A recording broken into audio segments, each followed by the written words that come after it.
잘 지내시나요? 마루 소리책방의 마루입니다. 사람들을 웃게 만들고 우리의 마음을 위로해주는 사람. 우리 시대 최고의 소통 강연자 하면 누가 떠오르시나요? 바로 김창옥님이 아닐까 합니다. 사람들을 위로해주고 웃게 만들어줬지만 그는 정작 슬픈 눈을 가진 사람이었다고 하네요. 그런 그가 자신의 내면을 치유하고 삶을 성찰하면서 쓴 이야기를 들려주는 책이 바로 나를 살게 하는 것들입니다. 이 책은 크게 나만의 속도, 나만의 꿈, 나만의 호흡, 나만의 관계 이렇게 4가지 챕터로 이루어져 있습니다. 그 중에서 여러분과 나누고 싶은 이야기를 읽으면서 그의 마음을 이제는 우리가 들여다보는 시간을 가져보겠습니다. 나만의 속도. 사는 게 내 맘 같지 않을 때. 저는 성악을 전공했지만 성악을 못합니다. 왜냐하면 저는 노래를 좋아했지만 사람들이 제 노래를 좋아하지 않았으니까요. 이제는 웃으면서 얘기하지만 저에게는 참 슬픈 이야기입니다. 대학을 졸업하고 10년이 넘는 시간 동안 동기며 선배, 후배 모두 만나기 싫었습니다. 노래를 잘하는 사람일수록, 외국에 나가 활발히 활동하는 사람일수록 만나기 싫었습니다. 그 사람을 보면 나는 패배자라는 느낌을 받았기 때문입니다. 나는 실패했구나. 같은 학교, 같은 과에서 같이 공부했는데 나에게도 기회가 있다고 생각했는데 너무 잘하고 싶은 걸 못할 때, 가지고 싶은 걸 가지지 못할 때, 이루고 싶은 걸 이루지 못할 때 인간의 슬픔은 이럴 때 찾아옵니다. 저는 성악을 잘하고 싶었습니다. 너무너무. 잘하고 싶으니까 슬프고 간절하니까 슬펐습니다. 그런데 어느 날 친하게 지냈던 친구가 이태리에서 공연을 하는 영상을 우연히 유튜브에서 보게 되었는데 노래가 너무 좋았습니다. 야, 역시 얘는 노래를 진짜 잘해. 감탄하는 순간 알게 됐습니다. 아, 내가 괜찮아졌구나. 이제는 좋아하는 노래를 좋아할 수 있는 상태가 되었구나. 내가 정말 좋아졌구나. 자본주의 세상에서 성공은 그 사람이 위치한 자리와 소유한 것들로 판가름 납니다. 높은 자리에 있거나 경제적으로 많은 것을 누리는 사람을 보고 우리는 성공했다라고 말합니다. 요즘은 사람들이 생각하는 성공의 기준이 다양해졌는데 저는 여전히 자본주의 기준대로 나 자신을 보고 있었습니다. 그리고 거기에 더해서 내가 사랑하는 존재들에게 인정받아야지만 성공한 삶, 소중한 사람이 될 수 있다고 생각했습니다. 정말 무지한 기준이었습니다. 정말 잘하고 싶었던 노래를 잘하지 못한 것은 안타까운 일이긴 합니다. 하지만 아쉬움으로 잘 소화시켜야 합니다. 나의 자존을 계속해서 갉아먹게 놔두지 말아야 했습니다. 정말 좋아하면 핑계를 대지 않습니다. 사랑은 그럼에도 불구하고 하는 것이니까요. 이런저런 핑계로 하지 않는다면 그것은 딱 그만큼 사랑했던 것입니다. 잘못이다, 더 사랑했어야 했다가 아닙니다. 내 사랑의 정도를, 그 사실을 정확히 인지하는 것입니다. 저 역시 노래를 이런저런 핑계를 대며 놓아버렸습니다. 진정한 사랑이 아니었던 것이죠. 저에게는 이런 마음이 있었습니다. 내가 이걸 잘하지 못했으니 나는 실패자고, 나는 삶으로부터 거부당했고, 나는 소중하지 않다. 이런 말도 안 되는 생각의 고리를 꿰고 깨면서 엮어나갔습니다. 그러니 나와 함께했던 사람, 하물며 나보다 늦게 시작한 사람이 더 잘하고 더 잘 되는 것을 보면 마음이 무너졌습니다. 부러움이나 질투와는 조금 다릅니다.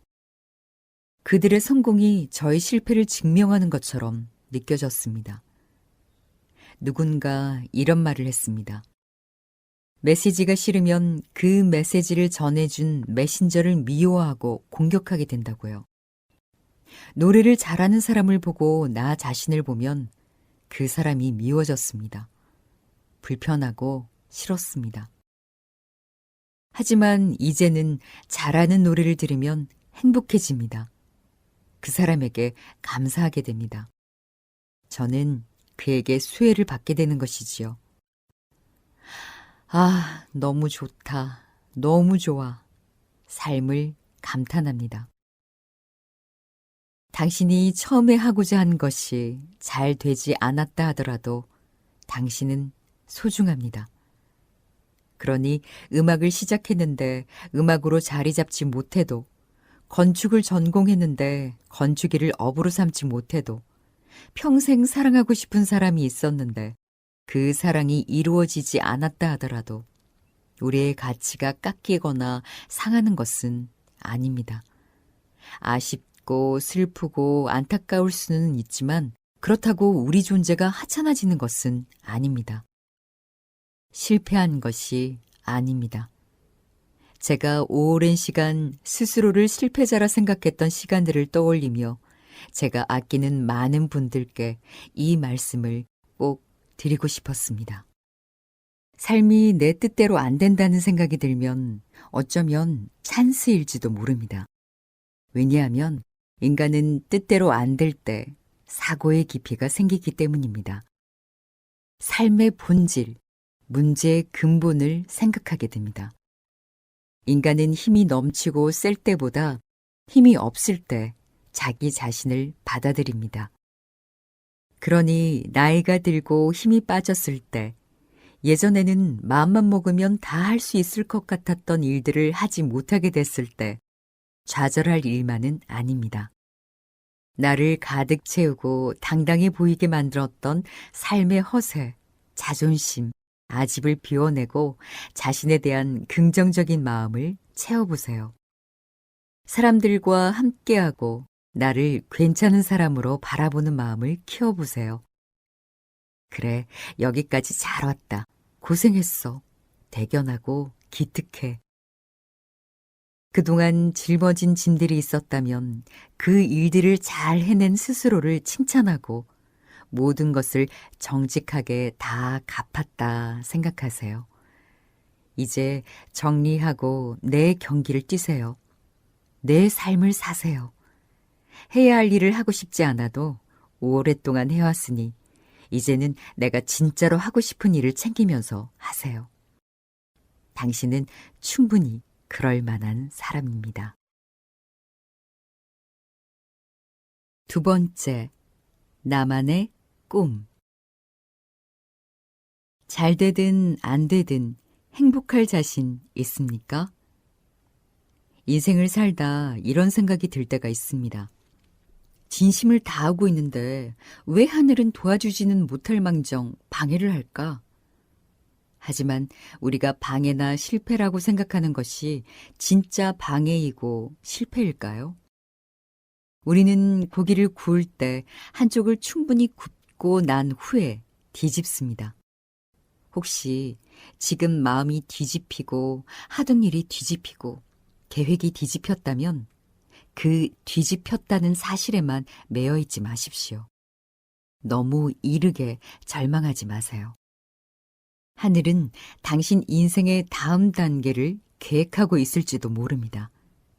한쪽 삶이 충분히 구워졌기에 그 다음으로 넘어간 것일지도 모릅니다. 그렇게 당신의 삶을 가장 적절한 온도와 타이밍으로 맛있게 익히고 있는 것일지도 모릅니다. 제주에 지내면서 공방을 하는 한 친구를 알게 됐습니다. 그 친구가 하는 공방은 제주도 해변의 돌과 베어진 삼나무 나뭇가지들을 리사이클해서 무드 등을 만드는 곳입니다. 관광객이 찾아와 친환경 재료로 제주의 풍경을 담은 자신만의 무드 등을 만듭니다. 이 친구와 친해져서 쉬는 날이면 같이 바닷가에서 수영도 하고 스쿠터를 타고 해안도로를 달리기도 하고 밤에 별도 보러 가고 중학교 남자아이들처럼 여기저기 놀러 다녔습니다. 그런데 이 친구를 볼 때마다 드는 생각이 있었습니다. 40이 넘은 것 같은데 결혼 생각은 없나? 공방을 확장해서 돈도 더 벌어야 할 것 같은데 괜찮나? 하는 생각들이었죠. 코로나로 장사도 잘 안 될 것 같아서 걱정되는 마음에 슬쩍 물어봤습니다. 요즘 장사는 좀 되니? 내가 홍보라도 좀 도와줄까? 돌아오는 대답은 역시나 상황이 좋지 않더라고요. 형님, 요즘 장사 잘 안 되죠. 코로나로 관광객이 예전보다 줄기도 했고요. 그리고 관광객이 많을 때는 날씨가 좋을 때인데요. 날씨가 좋으면 사람들이 공방에 안 와요. 다들 나가서 놀려고 하죠. 비가 올 때 그나마 좀 되는 편이에요. 야외 활동을 못하니까 공방에 오시거든요. 그러더니 해맑게 웃으며 한마디를 덧붙였습니다. 그런데요, 형님. 수업이 많으면 돈 벌어서 좋고요. 수업이 없으면 놀아서 좋아요. 저는 그냥 마냥 힘들어할 것이라고 생각했습니다. 하지만 그는 일이 많으면 돈을 벌 수 있어서 좋고 날씨가 좋아 손님의 발길이 뜸하면 본인도 바닷가에 가고 숲에도 가고 자전거와 오토바이도 타면서 놀 수 있어서 좋다는 것이었습니다. 일을 할 때 안달복달하고 일희일비하는 제 모습이 떠올랐습니다. 걱정해야 할 대상은 친구가 아니라 저 자신이었습니다. 일이 많은 순간에도, 일이 없는 순간에도 그 순간을 오롯이 즐겨본 적이 있나? 일이 많으면 너무 힘들어서 쉬고 싶다고 생각했고, 일이 없어서 강제로 쉬게 될 때는 불안감에 시달리곤 했습니다. 이번 달에 나가야 할 돈이 많은데, 지금 강연 더 해야 지난달 손실을 메꿀 수 있는데 같은 생각들로 힘들어했습니다. 일이 많으면 많다고, 일이 없으면 없다고 앓는 소리를 했습니다. 유튜브에 강연을 올리기 시작하면서부터는 조회수, 구독자 수, 평균 시청 시간 등 온갖 숫자에 집착이 심해졌습니다. 구독자 수가 생각보다 빠르게 늘지 않거나 만족스러운 강연이었는데도 조회수가 낮으면 스스로를 의심했습니다. 점점 숫자에 삶의 주도권을 빼앗기고 있었습니다. 벌이가 조금 더 좋아졌을지 몰라도 삶의 여유는 바닥난 상태였습니다. 만약 지금보다 돈을 5배, 10배 더 벌게 되면 불안해하지 않을까요? 구독자 수가 100만, 200만이 되면 여유를 즐길 수 있을까요? 숫자보다 더 중요한 것이 있다는 것을 친구의 한마디 덕분에 깨닫게 되었습니다. 숫자에 연연하지 않는 방법을 찾기란 자본주의 사회를 살아가는 우리에게 아마 어려운 일일 것입니다. 우리는 점점 더 많은 숫자 속에서 살아가게 될 테니까요. 그럼에도 어떤 숫자 속에 있건 너무 마음 졸이며 숫자에만 얽매이지 않았으면 좋겠습니다. 숫자에 우리 삶을 저당 잡히지 않았으면 좋겠습니다. 하려는 일이 내 뜻대로 잘 안 된다면 그건 그것대로 잠시 숨을 고를 수 있는 시간이라고, 다른 즐거운 일을 찾아볼 수 있는 기회라고 생각해 보면 어떨까요? 행복하게 일하고 행복하게 쉴 줄 아는 것, 평생 풀어가야 할 숙제 같습니다. 제철을 기다리는 마음. 농수산물 공동구매를 시작하면서 자연스레 식재료에 관심이 많아졌습니다. 이 과일은 후숙을 해야 맛있는지, 이 채소는 데쳐 먹어야 좋은지, 생으로 먹어야 좋은지, 맛이 가장 잘 든 제철이 언제인지 알게 됐습니다. 농사를 짓는 분들, 유통을 하시는 분들의 이야기를 들으며 귀한 업계 비밀도 배워볼 수 있었습니다. 농산물을 가장 맛있게 먹는 방법은 두말할 것도 없이 제철에 먹는 것입니다. 신선하고 영양분도 많고 맛도 좋고 값도 싸죠. 하지만 첨가물 업계의 진정한 대목은 명절입니다. 추석이 다가오면 시장과 마트에 사과, 배 선물 세트가 포장 진열되어 있고 샤인머스켓, 망고, 한라봉 등 큼직큼직한 과일들이 근사하게 포장되어 있습니다. 우리는 대체로 그렇게 비싼 과일은 자신을 위해 사지 않고 명절 선물용으로 제사상에 올리기 위한 제수용으로 구매합니다. 겉으로 봤을 때는 알도 굵고 먹음직스럽지만 사과와 배의 제철은 추석이 아닙니다. 추석보다 한 달 정도 지나야 과일 본연의 제맛이 알차게 됩니다. 일찍 성장시키고 수확한 과일들이 명절 대목을 앞두고 시장에 그득합니다. 제 아무리 크고 맛있어 보인다 하더라도 절기에 맞춰 자란 과일보다 낫기는 어렵습니다. 가장 맛있는 과일을 먹기 위해서는 제철을 기다려야 한다는 사실을 누구나 잘 알고 있습니다. 하지만 수요가 많을 때 더 빠르게, 더 많이 팔기 위해 온전한 향과 맛이 들기도 전에 서둘러 수확하기도 합니다. 이런 농수산물 시장의 메커니즘을 보면서 뭐든 빨리빨리, 일찍 하려는 대한민국 사회와 다르지 않다는 생각을 했습니다. 우리는 나의 때가 오지 않았는데, 나만의 고유한 향과 맛이 들지 않았는데, 남들이 정해준 시기에 맞춰 살아갑니다. 대부분 그렇지요. 어릴 때부터 선행학습, 조기교육 등 남들보다 무조건 일찍 시작하면 좋다는 인식으로 아이를 가르칩니다. 아이가 다른 아이들보다 말이 조금 느리거나 배움이 뒤처지는 것 같으면 부모는 초조해지고 조급해합니다. 사람마다 속도가 다르고 성장하는 아이는 더더욱 자신만의 속도가 있지만 그것은 무시된 채 나이에 맞춰, 학년에 맞춰, 사회가 요구하는 성적에 맞춰 아이를 키웁니다. 뭐든지 뒤늦게 트이는 아이가 있고 무엇을 시작하는데 오래 걸리는 아이도 있지만 똑같은 속도로 움직여주길 원합니다. 성인이 되어서도 마찬가지입니다. 인생 전체를 놓고 보면 1, 2년이 그리 긴 시간이 아닌데도 재수를 하거나 삼수를 하면 남들보다 늦었다고 생각합니다.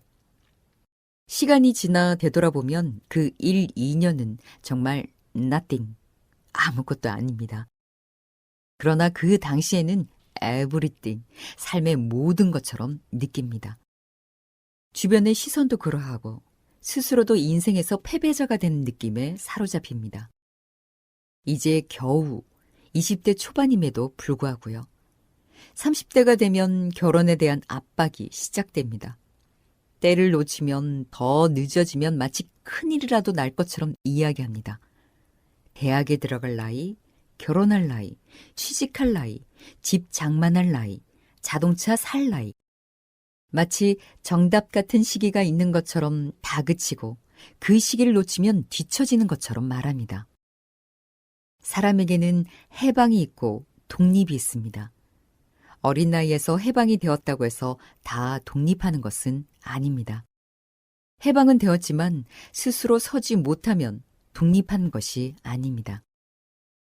자기만의 속도가 있고 자기만의 타이밍이 있고 자기만의 적기가 있습니다.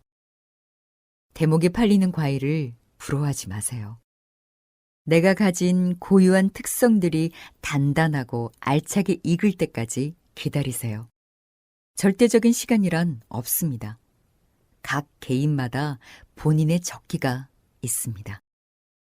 이래라 저래라 하는 주변의 이야기에 휩쓸리다 보면 이 맛도 저 맛도 아닌 상태가 됩니다. 남들이 정해놓은 시간에 따라 살면 마음은 편할지도 모릅니다. 아주 잠시는요. 그러나 내가 내 삶의 시간을 주도적으로 꾸려가지 않으면 불안과 초조함 속에서 살아가야 합니다.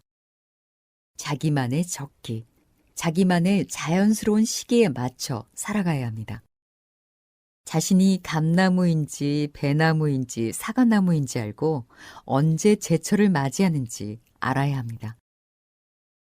명절 대목이라고 성장 촉진제 맞고 서둘러 성장해 성급하게 시장에 나오지 마세요. 과일도 사람도 자연스럽게 맛이 드는 때, 나의 시기에 맞춰서 살아야 합니다. 누구나 자기만의 때가 있습니다. 세 번째, 나만의 호흡. 숨을 잘 쉬는 법. 아버지, 앞으로 뭐 하실 거예요? 34년간 중학교 미술교사였던 아버지가 정년 퇴임을 앞두었을 때 아들은 이렇게 물었습니다. 아버지는 망설이지 않고 대답했습니다. 다 계획이 있지. 아버지의 계획은 프랑스 파리의 몽마르트 언덕에 가서 그림을 그리는 것이었습니다. 아들은 아버지의 여정을 카메라에 담습니다. 몽마르트 파파라는 다큐멘터리 영화입니다.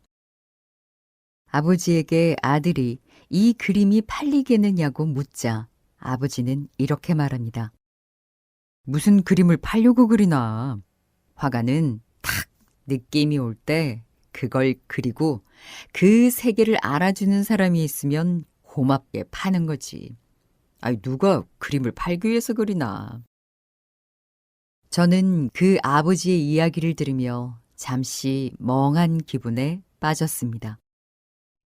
제가 살아온 삶의 방식은 어떻게 하면 사람들이 사고 싶어 하는 그림을 그리나 였으니까요. 저는 어떻게 하면 다른 사람들이 좋아할 만한 그림을 그릴 수 있을까 생각하며 살았습니다. 어떤 말을 해야 사람들이 좋아할까? 어떻게 말해야 사람들이 웃어줄까? 거기에 더해 아버지는 귀가 안 들리시고 어머니는 그를 몰라 무시당하는 걸 봤던 저로서는 제가 아는 무언가가 있다면 최대한 친절하게 사람들에게 소개해야 한다고 생각했습니다. 강박과도 같은 것이었죠. 사람들이 좋아하고 웃어줄 이야기를 최대한 친절하게 해야 한다는 강박. 내가 그리고 싶은 그림을 그리는 것이 아닌 남이 좋아할 만한 그림을 그리는 사람. 저는 그런 사람이었습니다. 그런 사람들이 있습니다. 내가 좋아하는 그림을 그리는 것이 아닌 가족과 회사, 주변 사람들이 좋아하는 그림을 그리는 사람. 내가 그리고 싶은 그림은 있지만 참고 숨기면서 남들이 좋아하고 돈을 내고 살 법한 그림을 그리는 사람. 그러다 정말 자신이 무슨 그림을 그리고 싶었는지 영영 잊어버리고 마는 사람. 인생의 계기가 찾아와 이제 진짜로 내가 그리고 싶은 그림을 그리려 해도 막막해집니다. 그런 게 있기나 했던 건지 혼란스럽습니다. 이게 잘하는 일인가 싶고 나만 아는 이기적인 사람 같고 가족들에게도 미안해집니다. 감정은 과거에 자신이 하던 것을 편안하게 느낍니다. 습관의 영향을 많이 받아요. 새롭고 괜찮은 삶의 방향으로 나아가려고 하면 과거의 방식이 아니니 어색한 감정이 듭니다. 이 단계를 넘지 못하면 다시 옛날의 궤도로 돌아갑니다. 그 과정을 반복하게 되면 희망을 믿지 않게 됩니다. 그러니 그땐 어색함을 넘어가야 해요. 이성과 지성에 기대어 봐야 합니다.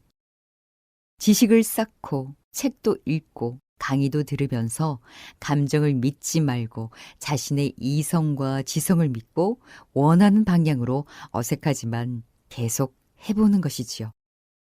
그러다 보면 서서히 변화가 찾아오고 어느 날 내 그림을 되찾는 지점에 도달할 수 있습니다. 제주에서 물질을 배우다 보니 숨에 대한 생각을 많이 합니다. 사람이 숨을 쉬는 것이 고래랑 비슷해 보입니다. 고래의 생은 숨을 참을 때와 숨을 쉴 때로 나뉘는 것 같습니다. 사람 역시 숨을 참을 때 잘 참고 숨을 쉬어야 할 때 잘 쉬어야지 인생이라는 바다에서 잘 살아낼 수 있습니다. 그런데 어떤 사람들은 참아야 할 때 못 참고 참지 말아야 할 때 참아내고 그래서 몸과 마음에 병이 찾아옵니다. 직장 생활이든 집안일이든 정말로 하고 싶어서 하는 사람이 얼마나 될까요? 해야 하는 일이니 하는 것입니다. 설령 처음엔 하고 싶어서 하기 시작해도 어느 순간 하고 싶지 않을 수 있습니다. 그 사실을 인정하기도 쉽지 않지요. 진심으로 시작한 사람일수록, 자존심이 강한 사람일수록, 사명감과 신념으로 시작한 일일수록 순수성을 잃는 것을 인정하기가 굉장히 어렵습니다. 처음에는 자기가 정말 하고 싶어서 그 일을 했을지도 모릅니다. 그 사람과 꼭 함께 살고 싶어서 살았고, 주변에서 반대해도 꼭 하고 싶어서 그 일을 했습니다. 근데 이제는 하기 싫은 순간이 찾아옵니다. 꾸역꾸역 참고 해야 할 때가 옵니다. 참아내면서 해냅니다. 그러다 어느 날 삶이 너무나 억울해집니다. 빠른 분들은 30대에 찾아오고 보통 40대, 50대가 되면 본격적으로 찾아오는 것 같습니다. 삶이 억울해지는 때가요. 지금까지 바다에서 열심히 숨을 참으며 물고기도 잡고 크릴새우도 잡고 그랬지요. 고래니까요. 근데 이제 숨을 너무 참아서 질식할 것 같은 순간이 옵니다. 바다를 탈출할 수도 없고 더 깊이 들어가면 폐가 쪼그라들어서 오도 가도 못합니다. 그때 나타나는 증상이 공황장애입니다. 이러지도 못하고 저러지도 못하다 호흡 곤란의 상태까지 이릅니다. 깊숙한 바다에 들어왔기 때문에 너무 갑자기 물 밖으로 나가면 죽을 수도 있어요. 숨쉬러 올라오다가 살려고 올라오다가 죽을 수도 있습니다. 서서히 올라와야 안전합니다. 서서히 올라오는 게 답답할 수도 있고 어색할 수는 있지만 우리의 진짜 숨을 쉴 수 있습니다. 그러니 우리는 지금 참아야 할 때인지 숨을 쉬러 수면 위로 올라가야 할 때인지를 구분하는 지혜를 지녀야 합니다. 숨을 쉬어야 다시 참을 힘이 생깁니다. 숨을 참다가 참다가 또 참다가 질식사하는 것입니다. 가정이라는 바다에서, 직장이라는 바다에서, 세상이라는 바다에서. 지금 숨을 더 참을 수 있는지 아니면 숨을 쉬러 서서히 올라가야 할 때인지는 자신만이 알 수 있습니다. 너무 오래 숨을 참고 있었다면 너무 늦지 않게 숨을 쉬기 위해 서서히 올라가십시오. 모든 분들께 숨을 쉬어야 할 때와 참아야 할 때를 구분할 지혜가 생기고 그것을 행할 용기가 생기길 바랍니다. 허술하게 조금 모자라게 실패해도 괜찮아요. 제주에는 담이 많습니다. 바람이 자주 부니 담을 쌓아 거센 바닷바람을 막는 것이죠. 근데 제주에서 세우는 담은 특별한 점이 있습니다. 시멘트로 벽을 발라 완벽하게 바람을 차단하는 것이 아니라 주변에 흔하게 널려있는 구멍 숭숭 뚫린 현무암으로 대강 얼기설기 담을 쌓습니다. 그래서 제주 돌담에는 바람의 길이 있습니다. 돌 자체에 있는 구멍과 돌 사이사이의 틈이 바람에게 길을 내어줍니다. 제주는 태풍이 엄청 세게 불어서 제 아무리 튼튼한 담이라고 해도 쓰러질 수밖에 없습니다. 그렇지만 이 얼기설기한 돌담은 역설적으로 완벽하지 않아서 강한 바람을 견뎌냅니다. 바람의 길을 따라 강한 힘이 분산되고 오래오래 자리를 지켜냅니다. 바람이 조금 통할 정도의 틈. 저는 그것이 우리 인생에 필요한 틈이란 생각이 들었습니다. 완벽하지 않은 허술함. 그 허술함 덕분에 거센 바람이 큰 탈 없이 통과되어 삶을 지킵니다. 완벽함을 추구하면서 모든 틈을 시멘트로 다 메워버리면 태풍이 불 때 와르르 삶이 무너져 내릴지도 모릅니다. 가끔 사람을 보면 이미 달리고 있는 기차에 타서 더 빨리 가려고 그 안에서조차 달리는 사람이 있습니다. 열차를 탔으면 앉아서 음악도 듣고 잠시 창밖 풍경도 감상하고 화장실을 잠시 다녀와도 되는데 그 안에서도 계속 달립니다. 완벽하려고 하는 사람들이 그렇습니다. 그런데 빨리 가면 뭐 하나요? 인생의 사건, 사고는 나의 의지와 무관하게 생겨나 자꾸 내 삶을 멈추게 하는데요. 게다가 애초에 완벽한 것은 세상에 없습니다. 완벽할 때의 모습만 받아들이려 하지 마세요. 우리가 더 좋은 상태로 나아가려면 부족하고 모자란 모습도 받아들여야 합니다. 실패는 레슨비라고 생각하세요. 인생의 레슨비라고요. 레슨비를 내야 배우잖아요. 무언가를 내야 합니다. 실패를 내야 배우는 거예요. 실패나 두려움을 이겨내고 극복하려고 하지 말고 그것을 레슨비라고 생각하고 내라는 거죠. 그래야 삶에서 무언가를 받아들일 수 있습니다. 저는 이제 유튜브의 성공을 바라지 않습니다. 조급함의 시간은 흘러갔습니다. 제가 유튜브를 하는 이유로는 제 마음의 평안과 기쁨, 딱 2가지가 남았습니다. 잘 되지 않아도 내 마음이 평안하고 기쁘다면 그것으로 제게 성공입니다. 돈도 되고 조회수도 올라가고 구독자가 늘어도 제 마음에 평안이 없고 기쁨이 없다면 전 그건 원치 않아요. 물론 평안과 기쁨도 있고 잘 되면 더없이 좋겠지요. 하지만 우선순위를 정한다면 저는 알고 있습니다. 제가 진짜 지켜야 할 것은 내 마음의 평안과 기쁨이라는 것을요. 그래서 이제 실패가 두렵지 않습니다. 이미 과정에서 평안과 기쁨을 얻었거든요. 완벽하지 않은 내 모습 그대로, 모자라면 좀 모자란 대로 그것과 함께 지낼 수 있는 힘을 기르는 것이 좋습니다. 그렇게 부족한 나를 인정하고 수정해보고 수정했는데도 잘 되지 못하잖아요? 그런 나를 또 받아들여 보세요. 멋지지 않아도 나는 내가 좋다. 지금 이대로의 내가 좋다. 이렇게 스스로를 수용해 주셨으면 좋겠습니다. 그럴 때 비로소 온전한 자유가 찾아오실 겁니다. 4번째, 나만의 사람들. 내가 나를 함부로 대할 때 생기는 최악의 상황. 당신은 남에게 맞추는 사람인가요? 아니면 할 말 다 하고 털어버리는 사람인가요? 하루는 누나에게서 문자가 왔습니다.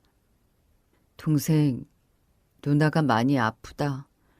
사람들이랑 만나면 숨쉬기 힘들게 가슴이 아프고 눈물만 나고 밤에는 죽을 것처럼 가슴이 답답해.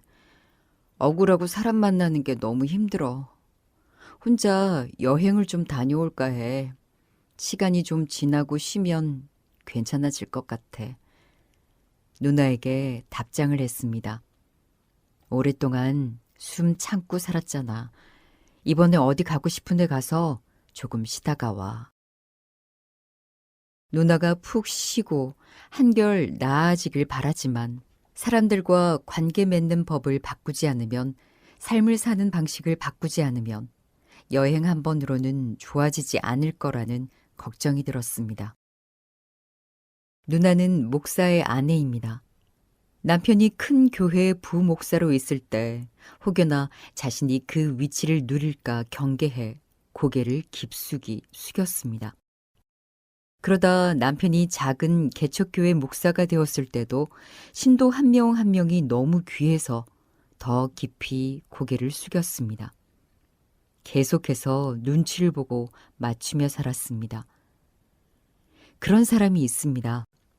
자식일 때는 부모 눈치를 보며 맞추고, 결혼을 해서는 배우자 눈치를 보며 맞추고, 부모가 돼서는 자식에게 맞추는 사람.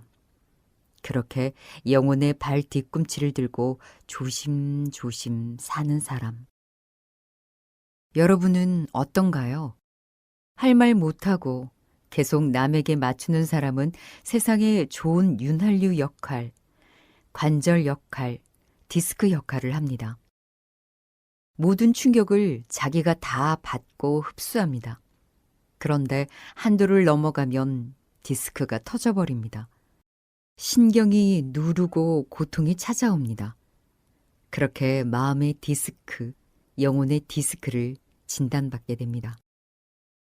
허리와 목, 척추가 아파본 사람은 알 것입니다. 몸의 중심이 아프면 모든 것이 고통입니다. 모든 것이 싫어지고 인생에 낙이 없어요. 사는 것도 먹는 것도 사람들도 모두 싫어집니다. 그냥 구석에 웅크리고 앉아 있어요. 자꾸 아프다 아프다 말하면 사람들이 지겹다고 할까봐, 그 말에 또 상처받을까봐 아프다는 말도 하지 않습니다.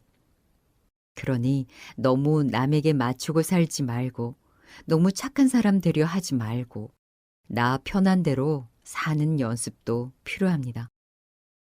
최근 들어 마음의 병이 찾아왔거나 마음의 병이 생길 것 같은 징조가 있거나 영혼의 디스크가 밖으로 빠져나와 모든 것이 귀찮고 자연을 봐도 감흥이 없고 맛있는 음식을 먹어도 맛있거나 고맙지 않고 옷을 사도 기분이 좋지 않고 사람도 만나기 싫다면 스스로를 애정 어린 마음으로 돌봐야 할 때입니다. 나는 어떻게 여기까지 왔는가? 나는 사람들과 어떻게 관계를 맺는가? 그리고 가장 중요한 것은 나는 나 자신을 어떻게 대하는가? 어느 날 내가 없는 것 같고 내 역할만 있는 것 같다는 생각이 찾아오기 전에 그렇다면 나는 누구지? 라며 허무함이 찾아오기 전에 자신을 살펴야 합니다. 제가 항상 강조하는 것이 있습니다. 가장 좋은 것을 나에게 주세요. 사랑과 애정, 관심, 좋은 음식, 좋은 음악, 좋은 책. 나를 함부로 대하지 말고 세상에서 가장 아껴주시길 바랍니다.